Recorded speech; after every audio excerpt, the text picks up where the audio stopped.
Is the Karnataka model of Congress government now coming back to haunt the party? The latest admission from Telangana Chief Minister Revanth Reddy certainly seems to suggest so. After admissions of fund crunch by the Karnataka and Himachal Pradesh governments, now it is Telangana Chief Minister who has an appeal for the government employees. He says that seeking a daily allowance is every employee's right, but I appeal to them to not insist on those payments because state is currently facing a financial crunch. That is not all. He goes on to admit that his government is struggling to even pay salaries to employees on the 1st of every month. నెల నెల మొదటి తారీఖు నాడు జీతాలు తీసుకొని మనం ప్రభుత్వానికి కొంత సేవలు అందిద్దాము. కొంత సమయం పడుతుంది. ఈ రోజు ఏమాత్రం ఏం చేసుకున్నా ఈ వ్యవస్థ కూడా దెబ్బతింటది. మన మొదటి తారీఖు నాడు జీతాలు ఇవ్వడానికి రిజర్వ్ బ్యాంకు దగ్గర అప్పుడప్పుడు చేబదులు అంటారు కదా అధ్యక్ష, ఊర్లలో అంటాం కదా, బ్యాంకు లోను షూరిటీస్ కాకుండా చేబదులు మళ్ళీ ఇస్తాం. మీ లెజిటిమేట్ రైట్ డిఏలు కావచ్చు, కరువు భత్యం కావచ్చు, ఇవన్నీ మీ లెజిటిమేట్ రైటే.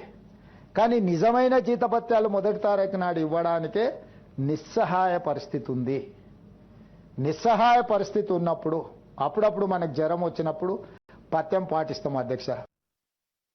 The BJP is now using this statement to gun for Rahul Gandhi. Remember, he was the first one to coin that phrase "khatakhat" that is now coming back to haunt the grand old party. Now, here is how the BJP has targeted the Congress. Our CM Revanth Reddy is saying is absolutely right. The state is bankrupt. Everybody knows it is because the previous government has taken 7 lakh crore debt and left the state bankrupt. But Congress made it worse because during the election promises, they gave 6 guarantees. And 6 guarantees are costing the state phenomenal amount of money. Khatakhat model of Congress party has struck again after Himachal Pradesh and Karnataka, now Telangana. Revanth Reddy has accepted that they have to defer the payments to Asha workers, to Anganwadi workers. He has also said that yes, DA is a legitimate right, but they cannot pay it and therefore the workers should not insist on it. He has also said Japanese model should be adopted where protest should be where the workers work for extra hours. This shows the financial doldrum Telangana has gone into ever since Congress has taken over. But the priority of Congress party in Telangana is to silence the media, to attack the media, to threaten people including YouTubers and influencers. It shows that the Khatakhat model makes big guarantee promises but does not deliver. Let's now also elaborate on Karnataka, where the story seems to be not very different. While the Congress had promised 5 guarantees for the people of the state, several party leaders themselves have spoken out about how the heavy financial burden of those guarantees has cost the exchequer. The BJP also accuses the government of passing on financial stress to the common man with increase in taxes over the last several months on various things. The Congress, though, defended Telangana Chief Minister, saying that there was nothing wrong with what he had said. See, Telangana Chief Minister Revanth Reddy ji was talking in the assembly other day, trying to explain the state financial situation. Last 10 years, the BRS has ruled the state, left the pending bills for the contractors approximately 40,000 crores. After he coming into power, he was trying to give the salaries on day 1 of the month. So he wants to tell to the employees openly, as a chief minister elected by the people, want to rule the people in a proper transparency. They have to have some patience and help him in this regard. Meanwhile, the party who's now in the opposition in Telangana, the BRS, has hit out at the Congress government, and they say that Congress has borrowed over 3 times as much money as they did when they were in power earlier, but is yet to implement the schemes that they had promised. Well, there is no crisis in Telangana financially. Telangana is financially very sound and healthy. Unfortunately, this government is not able to manage the wealth that BRS has created. Point 1. Point 2, BRS did not take the amount of the debt that the Honorable Chief Minister says. Our average debt was only 40,000 crores per year. In our 10 years rule, we have only taken a debt of 4.17 lakh crores, which the CM claims to be otherwise. But in only 1 year of Congress rule, the Congress party has taken a loan of 1.58 lakh rupees, which the CM himself has committed to on the assembly. So now if you are taking 3 times the loan of what BRS has taken, and if you are not even able to give one scheme of what BRS has given, you have not started any major infrastructure project, you have not started anything revolutionary in the state, where has the money gone? Somit? shocking if true, the numbers being quoted by K. Kavita there.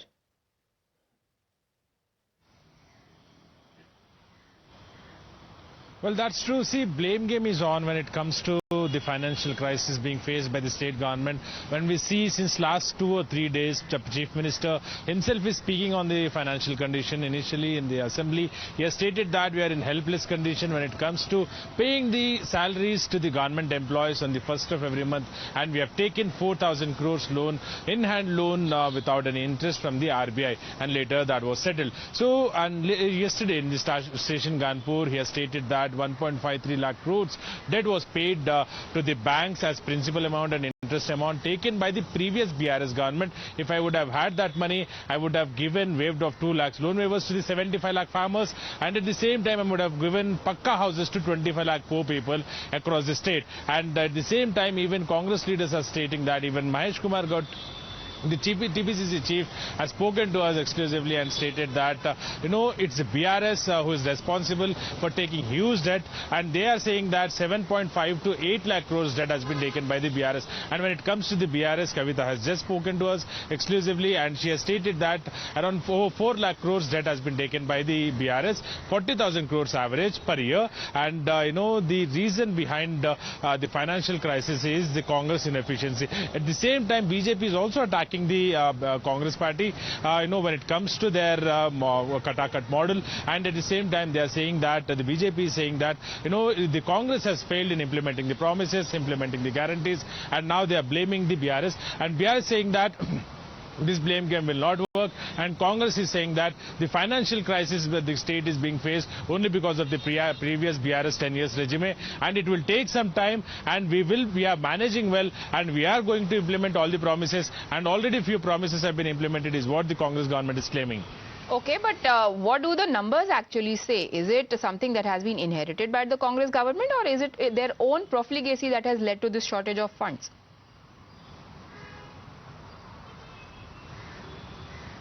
Well, this is where actually the blame game comes. But yes, Chief Minister himself has announced, on the in the Assembly and also on the podium in the station Kanpur, he stated that 1.53 lakh crores debt has been paid in last 15 months, and in last 1 year, 1.58 lakh crores debt has been taken by Chief Minister and Finance Minister, Deputy Chief Minister. So, when it comes to this figure, the BRS is saying that the number has been tripled, and the Congress is saying that we are paying, entire amount has been paid in the, paid in the debt, repaid in the debt when it comes to the loans taken by the previous BRS government. At the same time, over 70,000 crores deficit has been seen by the government, and the Chief Minister himself has announced in the Assembly. He stated that over 70,000, he has announced in the station Kanpur that over 70,000 crores, deficit has been reported, and it is going to end this month, March month in 2025. So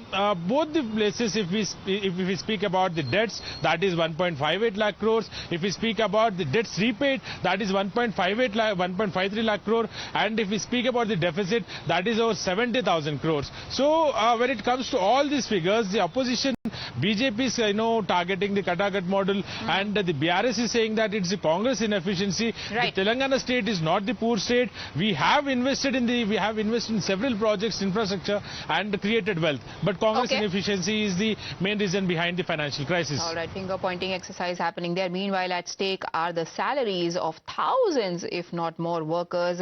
What happens to that? We will track all the developments. Thank you, Somit, for joining us. But shifting focus to Karnataka, something that happened last week is still continuing to create ripples. First, there was a proposal that came to include quota for Muslim contractors in government tenders. Then came the state budget, which had provisioned for the same.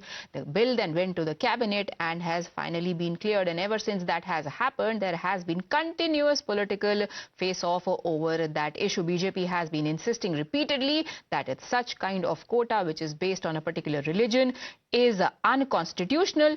Congress, however, says that BJP too had provided for Section 2B, the part that under which category the Muslims have been given this quota.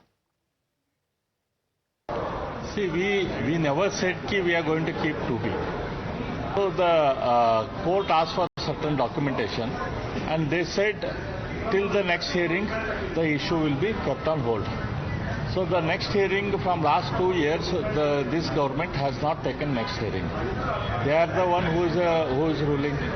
They are the one who is supposed to go to Supreme Court with the date. But they are avoiding going to Supreme Court and presenting the data. So we are not the one who has gone and committed to Supreme Court that we are going to keep 2B. And as far as our government is, our party stand is there, it is very clear. The reservation cannot be based on the religion. Our government, under the leadership of Basavaraj Bommai, we withdrew that. Now Congress has stated the same day, if Congress government comes into power, we are going to give 4% reservation to Muslims. Now they are telling that it is not religious, it is minority.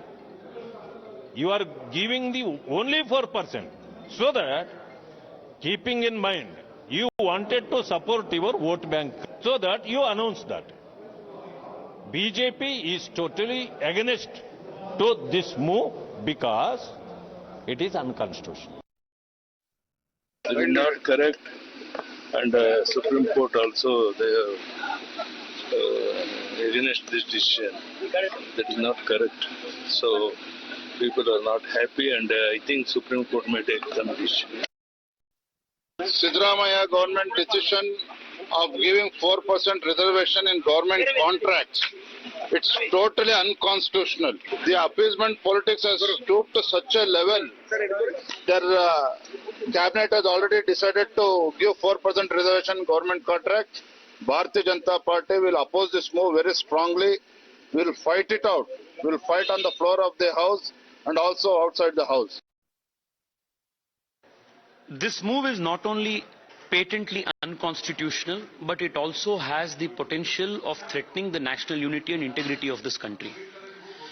Religion-based reservations has always been opposed by all those who have wished well for India, starting with Dr. Baba Saheb Ambedkar, who opposed this idea tooth and nail, called it a fatal dose, called it as an idea that will lead to balkanization of India.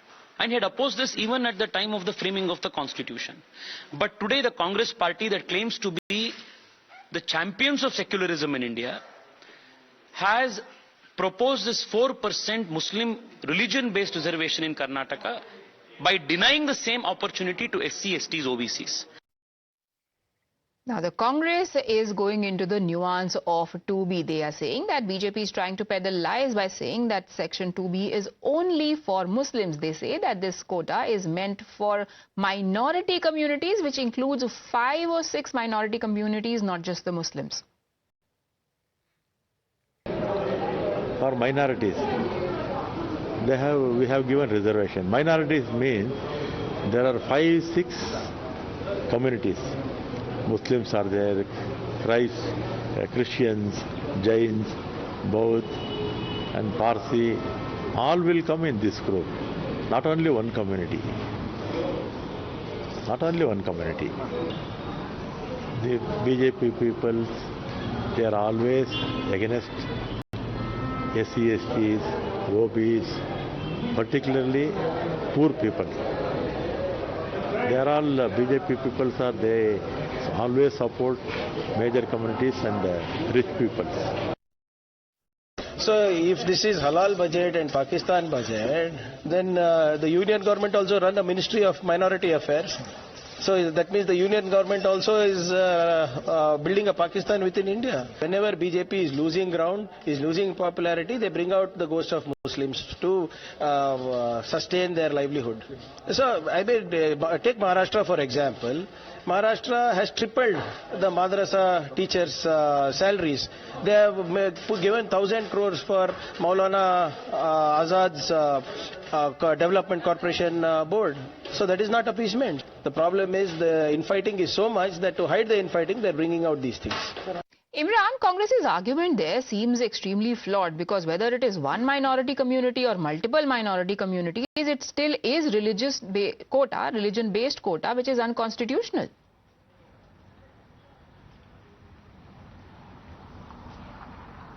Well, yes, the Congress is saying that they are there is a lot of disparity in terms of contractors is concerned, and there's a lot of money in that, and they're trying to bridge that gap.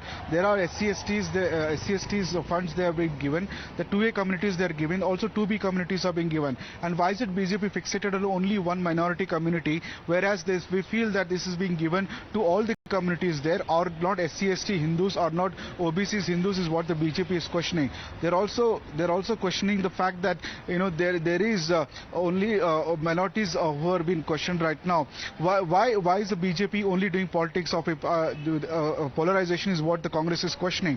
The Congress, however, says that this is being given to looking at only in contracts where are close to around 1 crore rupees for suppliers and 2 crore rupees for contractors. Nothing much more than that. And the 4% reservation is for 2Bs, which a lot of communities come into it, including Muslims. However, the BJP overall sees as nothing but a appeasement on the part of the Congress, and to catering towards a vote bank. They say that tomorrow when the bill is presented in the assembly, they will challenge it, and also they will, if the Congress government goes ahead with it, they'll do walkout and later challenge it in the High Court. All right, we will track developments as they come in from the assembly tomorrow. Thank you, Imran, for joining us. But shifting focus now to the ongoing budget session of the Parliament.